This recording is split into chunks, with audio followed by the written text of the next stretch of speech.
चलो पढ़ते फिर से सिंधु घाटी सभ्यता ना। तो सिंधु घाटी सभ्यता में क्या बोले थे? लास्ट तब क्या तब कहाँ पढ़ा थे?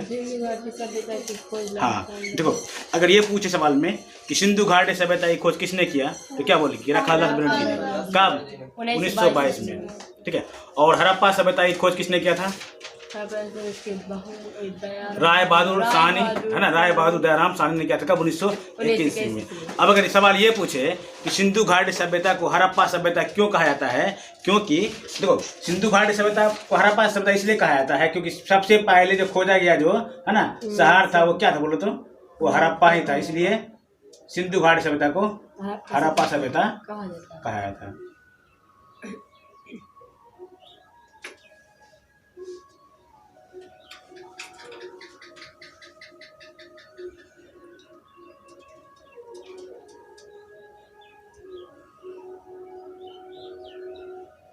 ठीक है। सिंबल से मान लीजिए कच्ची नक्शा समझे ना।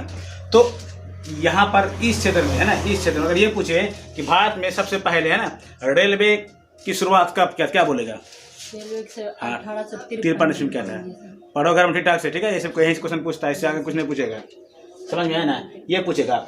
अब जो होता है कि यहाँ से जितना भी सारा चीज खोजा गया ना, ये कौन नदी बताओ?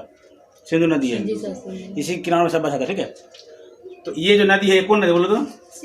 हाँ, ये सिंधु नदी है। समझ में ना? तो इसी के आस पड़ोस में जितना भी सारा मतलब क्या बोलता बोलो तो गांव देहात मतलब शहर और बसा हुआ था। सिंधु घाटी सभ्यता कैसा सभ्यता बताओ? शहरी सभ्यता था, ग्रामीण था, क्या बोलेगा? शहरी था। क्यों? क्योंकि वहाँ पर सारा जितने भी सारे घर द्वार थे बिल्कुल शहरी मॉडल से बना हुआ था, है ना। घर जो था पक्का ईंटों का बना हुआ था। समझ में आया ना? और सर आप भी पेन और नोटबुक लेकर के मतलब बैठिए और जितना सारा चीज बोला जाएगा उनको लिखते रहिए। ठीक है, ठीक। चलिए, तो ये एक सिंधु नदी है। क्या ये सिंधु? इन्हीं के आस पड़ोस में मतलब कि यहीं इन्हीं के आस पड़ोस में सब क्या बोलो तो बसा था। इसीलिए इसका जो सभ्यता कहलाएगा क्या कहलाएगा बोलो तो? सिंधु घाटी। क्या बोलेंगे बोलो तो? सिंधु, है ना, घाटी सभ्यता कहलाएंगे। क्यों? क्योंकि सभ्यता का मतलब होता है बुद्धि, विकास, गांव समाज मतलब चलना, तौर तरीका, रहन सहन, हर एक चीज को मतलब जो आपके अंदर एक मतलब विकासशील जो जगता है ना, विकास जो जगता है वो क्या कहलाता है? सभ्यता कहलाता है। चलिए, तो यहाँ पर इसका ये एक सिंधु घाटी सभ्यता, इसी को ना हड़प्पा सभ्यता भी कहा है। क्या कहा है इसको? हाँ, हड़प्पा सभ्यता भी कहा था। क्यों? क्योंकि यहाँ पे एक हड़प्पा जगह था। क्योंकि अगर आप इधर से आप जाइएगा तो पहले हड़प्पा मिलेगा कि पहले सिंधु मिले? क्या मिले? सिंध। पाकिस्तान का बहुत बड़ा राज्य है। ठीक है, सिंध। समझ में ना? ठीक है, सिंध राज्य अभी जिला है पाकिस्तान का। चलिए, तो ये एक ऐसा सभ्यता था जो कि बहुत ही प्राचीन सभ्यता था। कैसा था?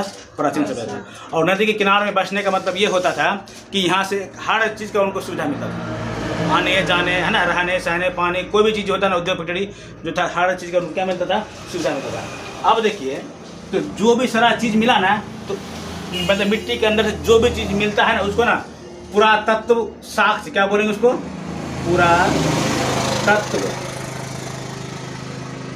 पुरातत्व, है ना, स्रोत बोलेंगे। क्या बोलेंगे?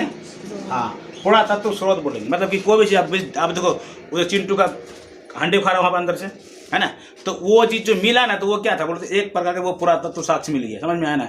मतलब कि मिट्टी के अंदर से उत्खनन के द्वारा जो भी चीज़ प्राप्त होता है ना, और वो इतिहास पर्पज से मतलब कि देखा जाए तो बहुत महत्वपूर्ण होता है, तो वो क्या कहलाता है? पुरातत्व कहलाता है। तो परीक्षा में सवाल ये पूछता है कि पुरातत्व से आप क्या समझते हैं? समझ में आया ना? सवाल लिखिए फटाफट। पुरातत्व से आप क्या समझते हैं? और आप भी लिखिएगा सर जी। ठीक है, पुरातत्व से आप क्या समझते हैं?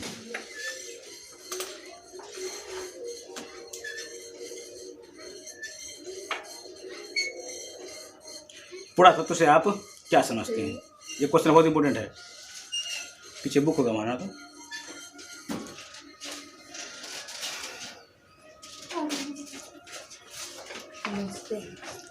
ये बहुत ही इंपॉर्टेंट क्वेश्चन है। ठीक है, आप इसमें भी ला सकते हैं।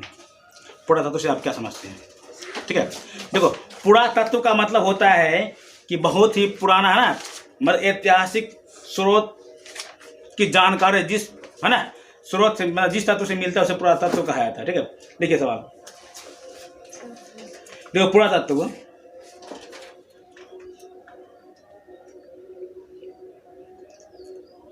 वह स्रोत है, वह स्रोत है, हाँ, जिसे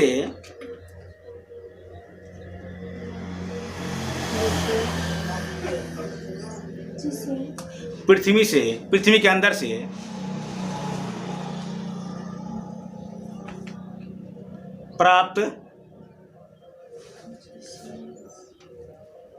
प्राप्त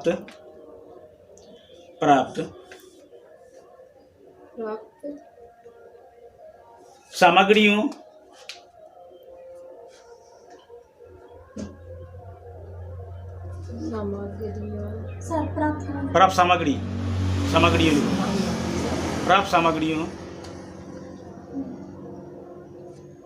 पृथ्वी के अंदर से प्राप्त सामग्रियों, हमने लिखा ना, को मैं काल का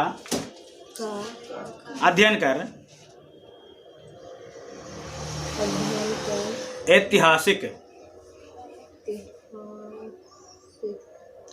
काल के बारे में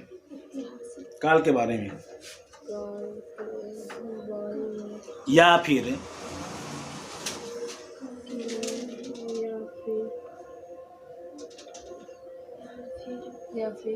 प्राचीन काल में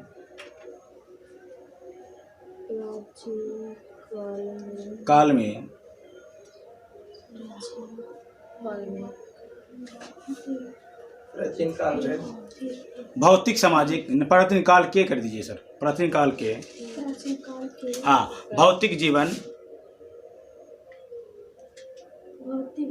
एवं सामाजिक जीवन, बोलेगा ना कोई मुंह से आवाज नहीं निकलेगा, सामाजिक जीवन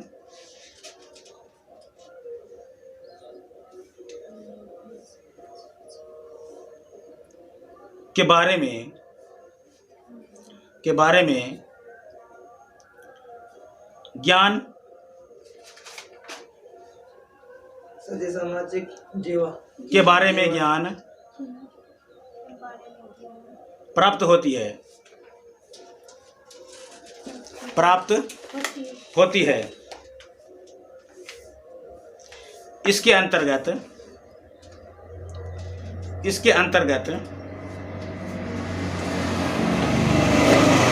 इसके अंतर्गत लिखे सिक्के, कोमा दूसरे के लिखिएगा, ठीक है, सिक्के, कोमा, अभिलेख,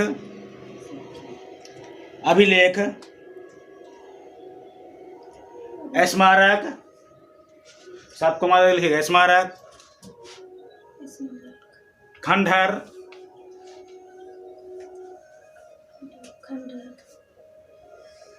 आवाज कहीं निकालती है जी, हम बोले 50 बार बोलेंगे आपके, खंडहर, समझे ना, भोजपत्र, टेराकोटा, बर्तन इत्यादि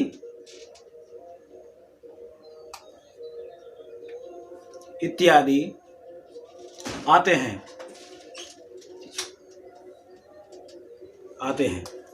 मतलब सिंपल, अगर एक शब्द में यदि बोला जाए पुरातत्व क्या हुआ, समझ में ना, मतलब पृथ्वी के अंदर से जो चीज प्राप्त हुआ उनका कर्मण तथा पद्धति के आधार पर, है ना, डेट ज्ञान कर यह पता लगाना कि है ना कि ये कितना साल पुराना है, तो हम समझ सकते हैं कि इस जमाना का लोग जो होगा, सामाजिक जीवन, आर्थिक जीवन, पारिवारिक जीवन, है ना, किस तरह का था इन लोगों का। मतलब हमारे पूर्वज के बारे में जानकारी प्राप्त करना किसके द्वारा, मिट्टी के अंदर खोद कर निकाला गया ना सारा सामग्री, है ना, उनके द्वारा, तो वो क्या कहलाता है, पुरातत्व कहलाता है, पुरातात्विक साक्ष्य कहलाता है, समझ में ना। अब बात ये होता है कि सबसे पहले पुरातत्व के बारे में, है ना, किसने जानकारी दिया था, समझ में आया ना, तो ये था अलेक्जेंडर कनिंघम, परीक्षा बहुत बार पूछा है, भारतीय पुरातत्व विभाग के, है ना, जनक यानी पिता किसे कहा जाता है, तो अलेक्जेंडर कनिंघम को कहा जाता है, समझ में आया ना। तो आप एक्स्ट्रा हमारे क्वेश्चन लिखिए बराबर, क्वेश्चन उसी में आंसर उसी में। देखिए, भारतीय पुरातत्व विभाग के जन्मदाता, भारतीय पुरातत्व विभाग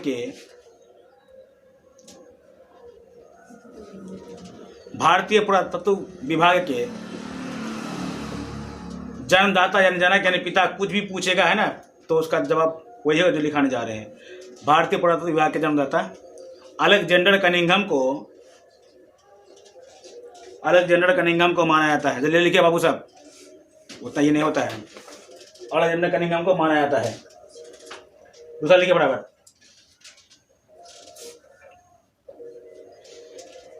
लेकिन बात अगर ये पूछेगा, जिस समय अलेक्जेंडर कनिंघम था, समझ में ना, मतलब भारतीय पुरातत्व का जो मतलब खोज खाज जो हो रहा था, उस समय भारत का गवर्नर कौन था? समझ में है ना। गवर्नर से समझता है क्योंकि भारत तो पहले गुलाम था, अब ये गुलामी है ना। पहले अंग्रेज का था, है ना, उसके पहले मुगल का था। और राज जो होता है कि नेता लोगों का है ना। अनपढ़ गंवार लोग देश चला रहा है, राज चला रहा है ना। और पढ़े लिखे लोग रास्ता में उतारा, बौखरा, बर्बाद हो रहा है। चलिए खैर, ये लोकतंत्र है, कुछ हो सकता है।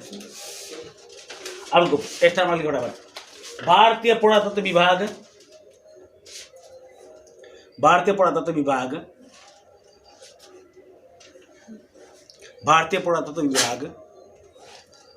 की स्थापना का श्रेय, वही बाबू साहब क्वेश्चन वही है, आंसर वही है, ठीक है। ये मैट्रिक नहीं है, इंटर है, थोड़ा अलग तरह का पढ़ाई होता है, ठीक है। भारतीय पुरातत्व विभाग की स्थापना करने का श्रेय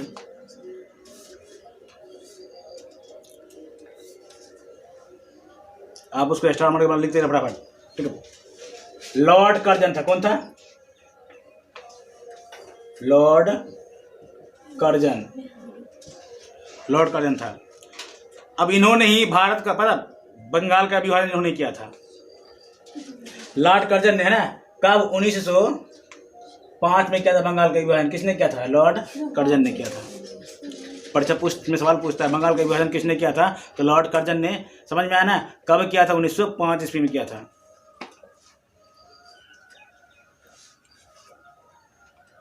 अच्छा, अब तो ये पता होगा, जब खोदा ना, खोदने के बाद पका हुआ ईंट मिला, हंडी मिला, नदी पोखर, बहुत सारा चीज़ का मतलब साक्ष्य मिला है। आटा, चावल, गेहूँ, धान का भूसी, समझ में आया ना, बहुत सारा चीज़ का साक्ष्य मिला है।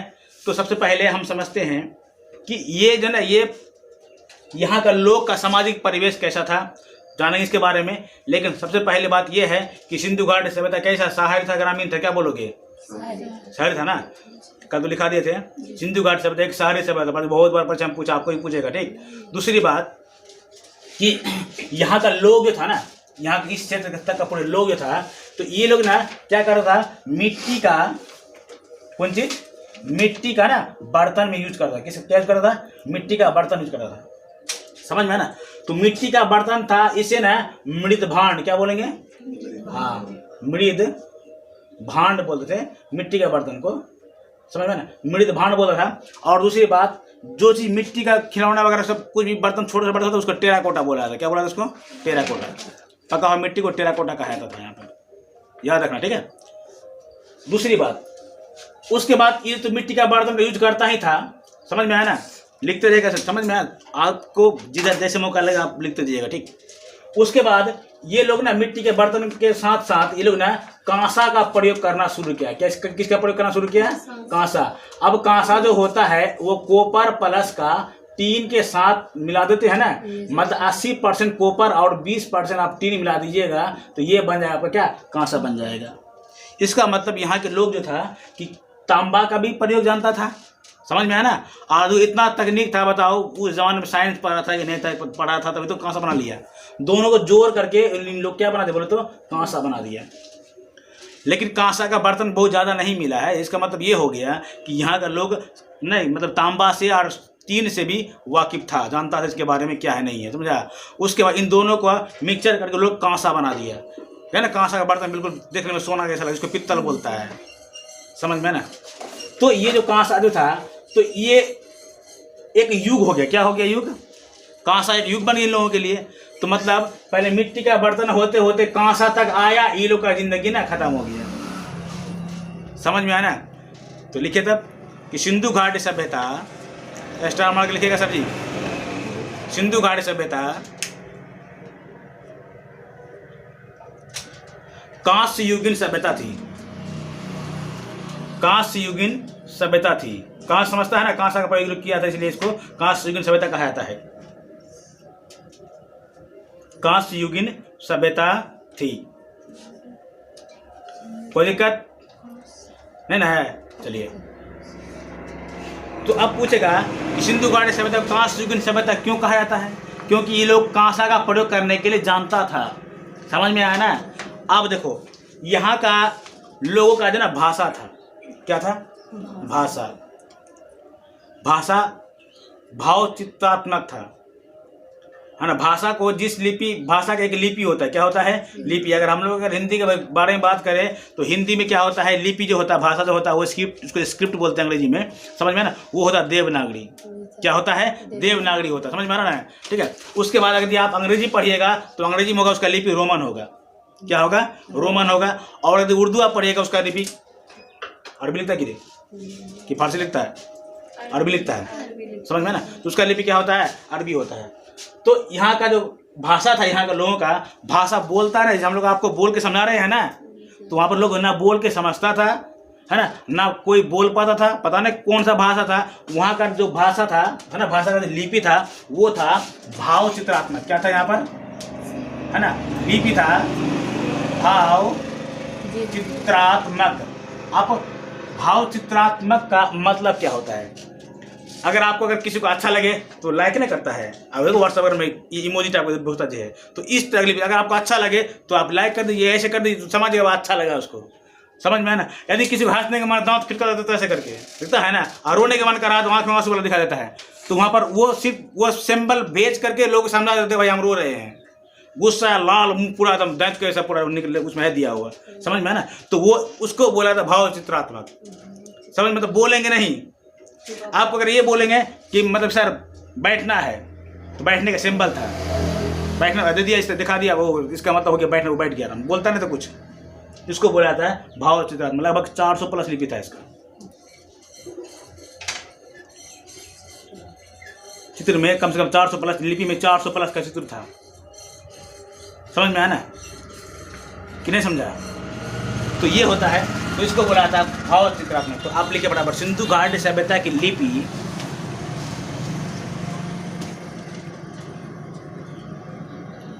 सिंधु घाटी सभ्यता की लिपि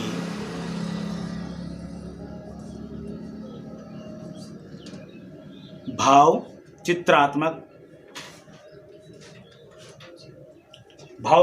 था।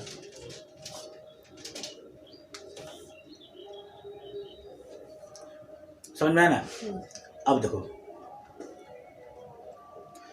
यहाँ का लोग व्यवसाय करता होगा, व्यवसाय नहीं करता खाएगा नहीं कपार, समझा ना, मतलब कुछ तो करता होगा ना। तो यहाँ का मुख्य व्यवसाय था खेती करना। क्या करना था? तो खेती जो करता था ना, व्यापार भी करता था और खेती भी करता था। जो खेती जो करता था उसमें मुख्य रूप से कपास का खेती करता था। किस चीज़ का? अब कपास बोले क्या होता है? ये कपड़ा जो बना हुआ नहीं, वास्तव ये कपास का ही बना हुआ होता है। कपास का पौधा होता है, पेड़। चावल गेहूँ कैसे फलता है, समझा? पेड़ गाछ में, पौधा में उसका उसी प्रकार से उसका उतना बड़ा पेड़ होता है। जैसे सेमल का देखा, सेमल का देखा है, जो सेमल का फल रुई होता है भरा हुआ, वो रुई होता है। उस रुई को निकालने के बाद मशीन में पेड़ पार के केमिकल मिला करके लाल काला हरा पीला जिस रंग का होता है उस जिनका डिजाइन बनाता है, हम लोग पहनते हैं उसको, तो वो कपास होता है।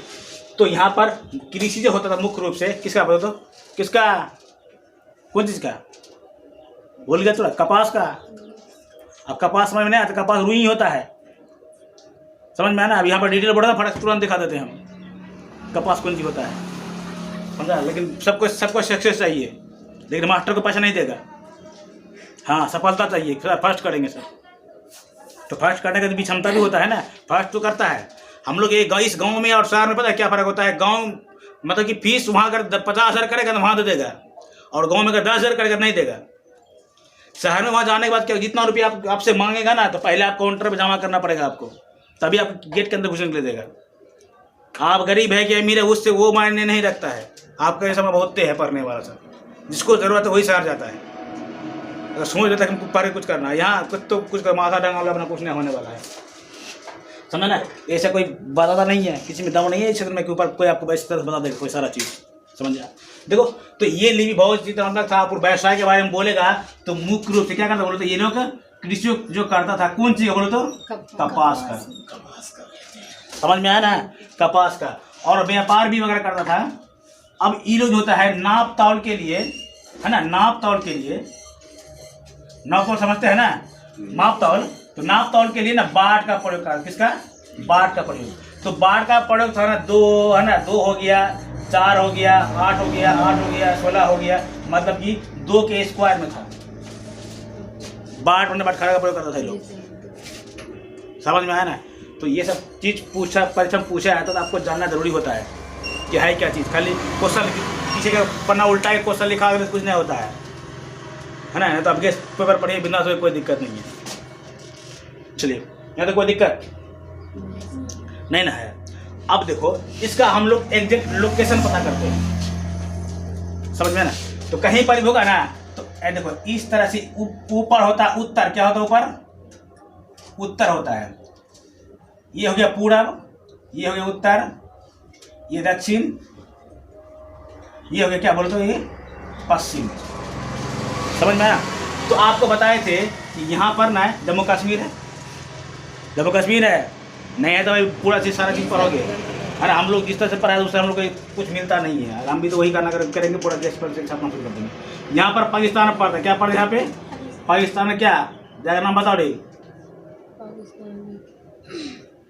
बलूचिस्तान, यहाँ लड़ाई हो रहा है खतरनाक, ये लोग बोलते हमको अलग देश चाहिए, समझा। यहाँ पर पड़ता, यहाँ पर पड़ता है यूपी का एक क्षेत्र पड़ता है, क्या पड़ता है यूपी का, हाँ, और यहाँ पर ना MP MS महाराष्ट्र का क्षेत्र पड़ता है। तो इस तरह से एक प्रकार से समझिए तो मतलब कि त्रिभुजाकार आकार का था, बता दी कल लेंगे, परसों ही बता देंगे आपको, समझ में ना। तो यहाँ पर जम्मू कश्मीर में है, यहाँ पर एक जगह का नाम पड़ता मांडा, कोई भी पड़ता है मांडा। तो परीक्षा में सवाल पूछता है कि सिंधु घाटी सभ्यता का सबसे उत्तरी सीमा का नाम बताओ, क्या बोलेगा, तो पड़ता कहाँ पर, क्या बोलेगा, जम्मू कश्मीर में, हाँ। तो यहाँ पर क्या पड़ेगा बोलो तो ये मांडा, क्या हुआ जी, ये मांडा हो गया उत्तरी सीमा। दक्षिणी सीमा होगा यहाँ पर दाइमाबाद, क्या होगा ये दाइमाबाद। तो यहाँ एक दक्षिणी सीमा है महाराष्ट्र का, तो यहाँ पर पड़ता कौन जी बोलो तो दाइमाबाद पड़ता है। तो पूछेगा उत्तर हुआ ना, ये दक्षिणी सीमा बोलेगा सिंधु घाटी सभ्यता दक्षिणी सीमा कहाँ पर पड़ता है, क्या बोलेगा, ये पड़ता है ए में बोले तो महाराष्ट्र, समझ में है ना। ये बोले तो JNK जम्मू एंड कश्मीर, समझ में है ना। और पूछेगा कि मतलब ये तो पूर्वी सीमा, पूर्वी सीमा नाम बताओ, पूर्वी सीमा कहाँ पर पड़ता, क्या बोलेगा, उत्तर प्रदेश ना, यूपी में, हाँ यूपी में पड़ता है। तो यूपी में एक जगह का नाम पड़ता है यहाँ पर आलमगीरपुर, कौन सी पड़ता है, आलमगीरपुर। तो यहाँ उत्तर में मतलब यूपी में ये जो पड़ता कहाँ पड़ता है, ये यूपी में पड़ता है, उत्तर प्रदेश में पड़ता है। तो उत्तर प्रदेश में जिस जगह पर सिंधु घाटी सभ्यता का लास्ट से अंतिम छोर जो पाया गया है वो था आलमगीरपुर, समझ में आया ना। उसके बाद यहाँ पर जो बीच पर ये पर क्या बोलो तो बलूचिस्तान, समझ में ना, बलूचिस्तान पड़ता है ना। तो बलूचिस्तान में एक जगह का नाम वो सूत कांगे रोड, क्या है, हाँ सूत कांगे डोर, ये जगह का नाम पड़ता है कहाँ पर, बलूचिस्तान पाकिस्तान में पड़ता है, सूत कांगे डोर, वहां तक इसका क्षेत्र पूरा फैला हुआ था, समझ में आया ना, किसका, सिंधु घाटी सभ्यता का। तो आप लिखे फटाफट, सिंधु घाटी सभ्यता का, सिंधु घाटी सभ्यता का उत्तरी सीमा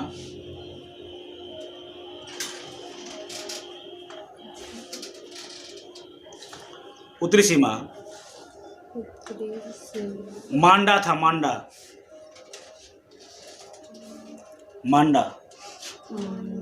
था जो जम्मू कश्मीर में स्थित है,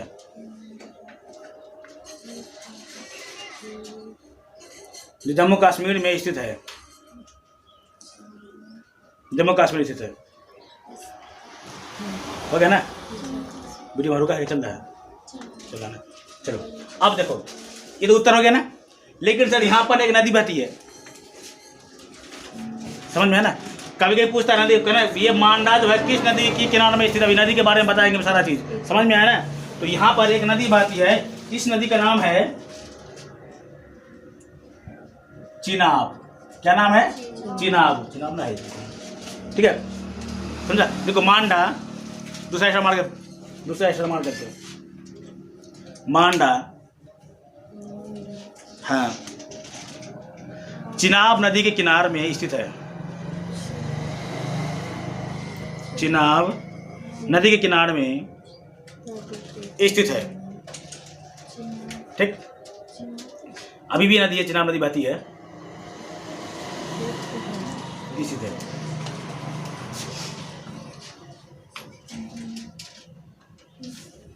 चलो अब यहां पर एक है दायमाबाद।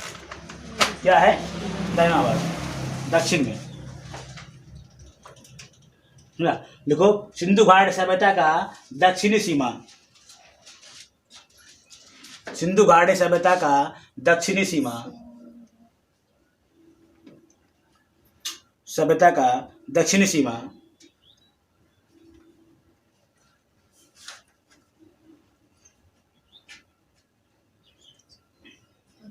क्या है? दायमाबाद ना है। देखो, दायमाबाद है, दायमाबाद है, दायमाबाद है, जो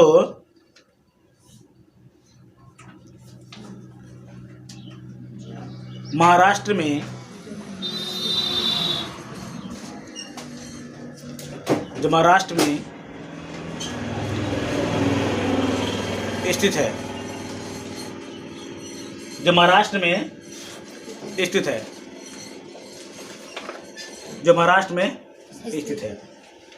अब लिखो, लिखो दायमाबाद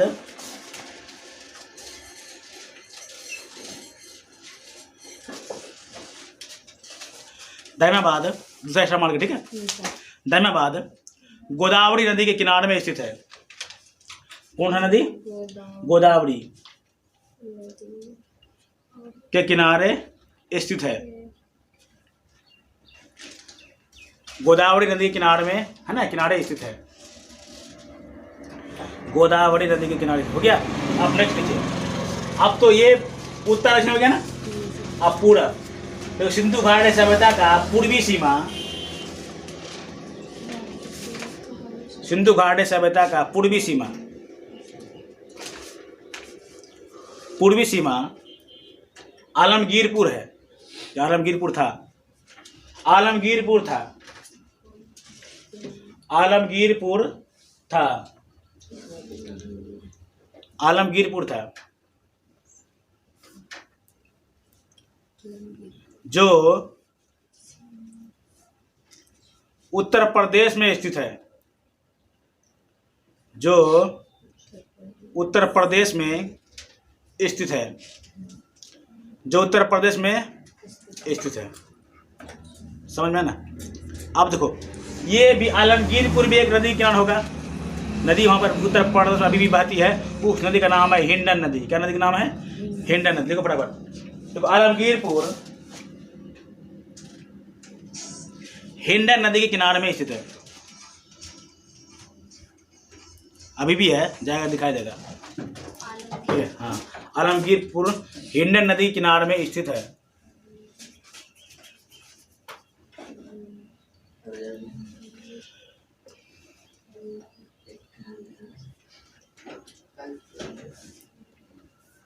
हो गया ना? अब चलो, इस सिंधु घाटी सभ्यता का पश्चिमी सीमा, शुद्ध का आगे ढूंढना, लिखो सिंधु घाटी सभ्यता का पश्चिमी सीमा, पश्चिमी सीमा,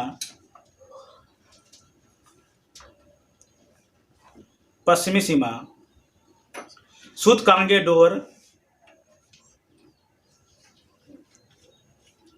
सुत कांगे डोर था, जो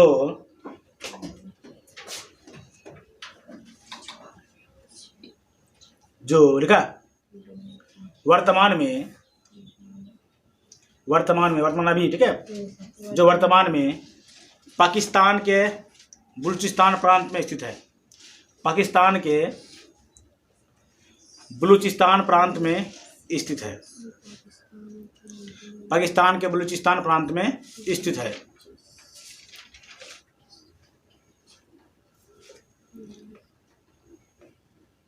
स्थित है। समझ में आएगा ना? नेक्स्ट लिखिए आप, देखो सुत कांगे डोर दशक नदी के किनारे में स्थित है। दशक, सुत कांगे डोर दशक नदी के किनारे में स्थित है।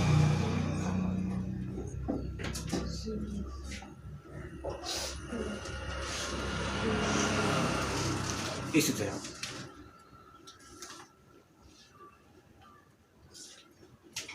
हो गया ना? नेक्स्ट लिखिए आप। अब देखो ये हड़प्पा और ये सिंधु है ना, मतलब सिंधु प्रांत पाकिस्तान का। अब ये भी नदी के किनारे में स्थित। आपको ये पूछे हड़प्पा सभ्यता की खोज किसने किया था? राय बहादुर दयाराम साहनी है ना। और मोहनजोदड़ो खोज किसने किया था? रखालदास बनर्जी। सिंधु का है ना, हड़प्पा सभ्यता की खोज किया रखालदास बनर्जी, और सिंधु घाटी सभ्यता खोज किया कौन? सॉरी उल्टा पुल्टा बोल दिया क्या? दयाराम साहनी क्या था हड़प्पा का, और रखालदास बनर्जी क्या था? ठीक है, सिंधु घाटी सभ्यता का। अब देखो यहाँ पर कि हड़प्पा में एक नदी बहती थी, अभी बह रही है, समझ में है ना? तो लिखो तो देखो हड़प्पा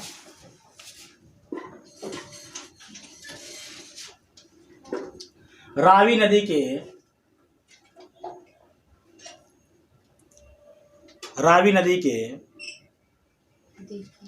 किनारे में स्थित है। किनारे स्थित है। अच्छा, पाकिस्तान का है ना, जो जहाँ पर सिंध क्षेत्र है ना, सिंध क्षेत्र, वहाँ पर एक भाषा बोला जाता है सिंध भाषा। हाँ, क्या बोला जाता है? सिंध भाषा बोला जाता है। जब सिंध भाषा बोला जाता है तो वहाँ पर एक जगह का नाम है मोहनजोदड़ो। समझ में ना? मोहनजोदड़ो पिक्चर भी है ऋतिक रोशन का, बहुत से पिक्चर देख लीजिएगा, उसमें सारा कहानी बताया गया है। उसमें एक किताब का अनुसार तो उतना तो होगा नहीं, लेकिन ठीक मिला है। तो मोहनजोदड़ो का जो सिंध भाषा में जो अर्थ होता है ना, मतलब जो होता है वो तो मृतकों का टीला होता है। क्या होता है? मृतकों का टीला। मतलब ये था कि उस जमाने में वहाँ पर जितने भी लोग मतलब मरता था ना, शायद मेरे ख्याल से या फिर जो इतिहासकार जो लिखा है उसके ख्याल से उसको वहीं पर दफनाया जाता था। समझ में आया ना? इसलिए वहाँ पर अस्थि पंजर हड्डी पट्टी के बहुत सारी चीज़ का अवशेष मिला है। इससे लोग अनुमान दिमाग लगाते गया। समझा ना? लिखो बराबर, लिखो मोहनजोदड़ो एक्स्ट्रा वाले के सब में। मोहनजोदड़ो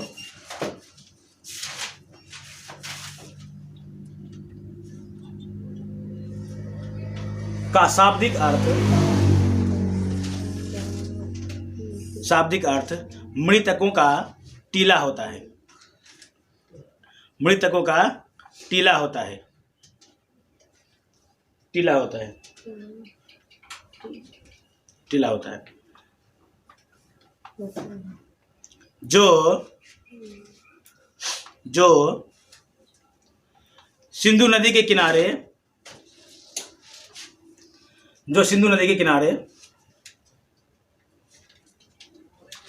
स्थित है ना। मतलब मोहनजोदड़ो ना, ये सिंधु नदी है ना, इसी के आस पड़ोस में क्या बोलो तो ये स्थित है। तो सिंधु नदी किनारे है ना, यहाँ से झेलम, सतलज, ब्यास, रावी सब नदी यहाँ पर मिलता है। किसमें? सिंधु में आकर, सिंधु नदी यहाँ पर। समझ में आया ना? तो यहाँ पर पाँच गो नदी है। रावी भी मिलता है, ब्यास भी मिलता है, झेलम मिलता है। ठीक है, अभी बह रही है नदी। तो इन सब बातों को अच्छी तरह पढ़ेगा, ध्यान में रखेगा, क्योंकि यहाँ से बहुत सारा प्रश्न बनता है। समझ में आया ना? तो इतना ही रखते हैं, फिर आगे पढ़ाएंगे। समझ ना? अभी तो